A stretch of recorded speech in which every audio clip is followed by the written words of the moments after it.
Bienvenidos a un nuevo video de RAES. En esta primera entrega de la asignatura Derecho Internacional Público, les estaremos hablando de sus generalidades con la ayuda del Compendio de Derecho Internacional Público del profesor Juan Cristóbal Zúñiga, donde se recogen los 30 años de clases impartidas por él mismo. En primer lugar, empezamos hablando de la definición del derecho internacional público. Como primer y principal objetivo, nos encontramos ante el reto de encontrar una definición que recoja todos los aspectos del derecho internacional. Por esto es necesario mencionar que las primeras definiciones del derecho internacional público lo veían únicamente como el conjunto de normas que regulaban las relaciones entre Estados. A medida que fue pasando el tiempo con las definiciones modernas, se incluyeron también los sujetos que cuentan con personalidad jurídica internacional y no únicamente a los estados. Y por eso vemos la siguiente definición. El derecho internacional es la rama del derecho público que estudia las relaciones entre estados y entre estos y los demás sujetos del derecho internacional, así como la organización y funcionamiento de la comunidad internacional. El derecho internacional público regula igualmente las relaciones de otros sujetos de derecho internacional, como la Santa Sede, la Organización Soberana de Malta, los insurrectos que han sido reconocidos como beligerantes, las uniones de estados, los organismos internacionales y en ciertos casos el individuo, como cuando ejerce el derecho de petición ante la Corte Europea de Derechos Humanos o ante la Comisión Interamericana de Derechos Humanos. Vemos entonces que lo que dijimos anteriormente del derecho moderno o contemporáneo incluye a los beligerantes, organismos internacionales, entre otros, y esto permite abarcar a todos los sujetos de la llamada comunidad internacional. En segundo lugar, tenemos los objetivos del derecho internacional. Ahora que ya sabemos qué es el derecho internacional, podemos ver los objetivos. Entre estos están: asegurar el mantenimiento de la paz y la seguridad internacional a través de la reglamentación de la conducta de los sujetos de derecho internacional. Garantizar el fomento y el respeto de los derechos y libertades de los individuos. Establecer los derechos y los deberes de los estados y sus competencias. En base a estos objetivos, el derecho internacional público estructura sus normas jurídicas internacionales. Estos objetivos se fundamentan en la necesidad de cooperación, con el propósito de resolver los problemas y necesidades comunes que enfrentan los integrantes de la comunidad global. Son expuestos en instrumentos jurídicos internacionales estos preceptos. Ejemplo es la Carta de la Organización de las Naciones Unidas, ONU, que de forma taxativa expone el siguiente propósito: mantener la paz y la seguridad internacional, y con tal fin tomar medidas colectivas eficaces para prevenir y eliminar amenazas a la paz y suprimir los actos de agresión u otros quebrantamientos de la paz, y para lograr por medios pacíficos y de conformidad con los principios de la justicia y del derecho internacional el ajuste o arreglo de controversias o situaciones internacionales susceptibles de conducir a quebrantamiento de la paz, así como este también se expone alguno más dentro de las Cartas de las Naciones Unidas. En tercer lugar, tenemos las divisiones del derecho internacional público.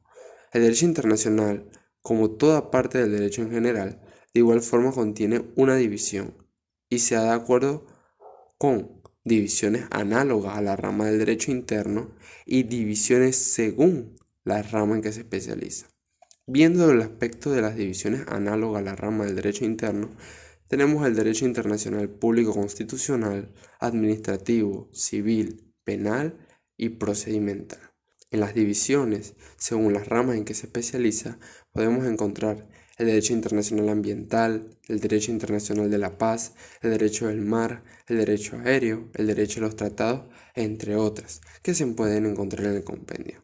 En cuarto lugar, la naturaleza jurídica y objeciones en contra del derecho internacional público. Partiendo de la naturaleza. En cuanto a este punto, la doctrina hace diferentes consideraciones y junto con esto emite sus opiniones. Entre la doctrina resalta o prevalecen con mucha fuerza dos opiniones. Estas son: derecho internacional público natural o ético. Por su parte, establece que se trata de un derecho ideal, fundamentado en la razón humana, con tendencias al perfeccionamiento. Entonces, ahí se llega a la conclusión de que el derecho internacional se funda con normas de ética y moral. En otra parte, tenemos el derecho internacional público positivo. El mismo se funda en el consentimiento tácito y expreso de los estados. Es el derecho real, tal como se manifiesta en los tratados y la costumbre internacional. Otro tema a mencionar es el de las objeciones en contra de la existencia del derecho internacional público. Esto llega de la mano de diferentes autores que se han hecho la siguiente pregunta. ¿En realidad existe un derecho internacional público? Vamos a presentar detalladamente cuáles son esas objeciones. Tenemos en primer lugar la ausencia de una ley internacional. Esta es desacreditada debido a que el derecho internacional público surge de las relaciones entre los estados, sin que haya mediado una ley internacional, por lo que se concluye que la ausencia de una ley no es determinante a la hora de cuestionar su existencia. Nos encontramos de igual forma con que el derecho internacional público es imperfecto. Nosotros compartimos parcialmente esta opinión, ya que como es bien sabido, el derecho internacional, en lugar de ser estático, debe ser concebido de manera dinámica, ya que se encuentra en constante evolución y desarrollo progresivo. Vale la pena recordar que en la medida en que la comunidad internacional evoluciona, lo hace también la rama del derecho, de mismo modo que el derecho positivo interno de un Estado evoluciona para adecuarse a los cambios y necesidades sociales. Por último, vamos a hablar sobre la falta de un poder coercitivo internacional. Los que exponen esta se basan en que las grandes potencias en sus relaciones internacionales no respeten las normas y principios del derecho internacional. Los sujetos del derecho internacional público cumplen generalmente de manera voluntaria con las normas internacionales, sin que sea necesario acudir a los tribunales existentes para mediar en los conflictos que puedan surgir. No se puede alegar la inexistencia absoluta de sanciones a las infracciones cometidas a las normas de derecho internacional, puesto que se aplican medidas coercitivas a través de mecanismos dados por la Carta de las Naciones Unidas. Pasamos al siguiente tema y en quinto lugar tenemos el fundamento del derecho internacional público. Cuando hablamos de fundamento, hacemos referencia a la base que justifica su razón o le da la razón de ser a esta rama del derecho. Entre la doctrina hay diferentes corrientes que nos hablan sobre el fundamento. Entre los grupos más destacados tenemos los justnaturalistas, que sostienen que el derecho internacional se deriva sea de Dios, sea de la naturaleza humana, y los positivistas, que sostienen que el derecho internacional tiene por base única la voluntad de las naciones, del mismo modo que el derecho interno tiene por base la voluntad de los individuos asociados. De estas dos corrientes, la que más influencia ha tenido es la positivista, con escuelas como la siguiente. La escuela de voluntad de los estados se basa en la soberanía absoluta del Estado para descartar la posibilidad de que éste pueda someterse a un vínculo superior, a no ser que así lo acuerde. El Estado, como es soberano, no puede ser limitado ni sometido, pero sí puede autolimitarse. La escuela de voluntad común de los estados. Esta escuela toma como fundamento los contratos e intereses colectivos de los estados, lo que genera acuerdos de voluntad común entre estados y nace entonces el derecho internacional público.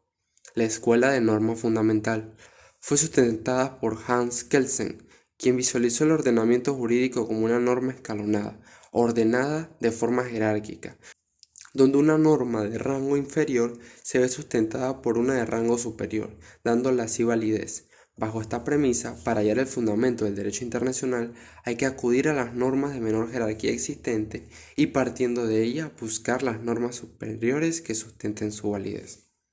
En sexto lugar tenemos la relación entre el derecho internacional público y el derecho interno. En la doctrina, ninguna de las teorías que hablen sobre la supremacía del derecho internacional público con respecto al derecho interno o viceversa ha logrado prevalecer. Aquí hay que hacer la distinción entre los que plantean la primacía de un derecho sobre otro y los que sostienen que los dos derechos son distintos.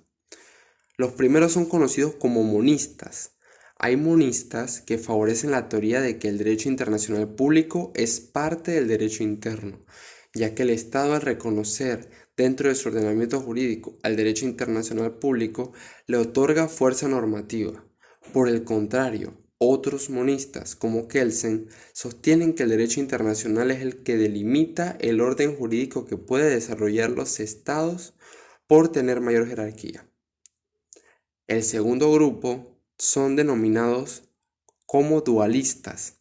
Creen en la distinción entre ambos derechos, ya que dichos ordenamientos difieren de sus fuentes, en los destinatarios de sus normas y por las relaciones reguladas.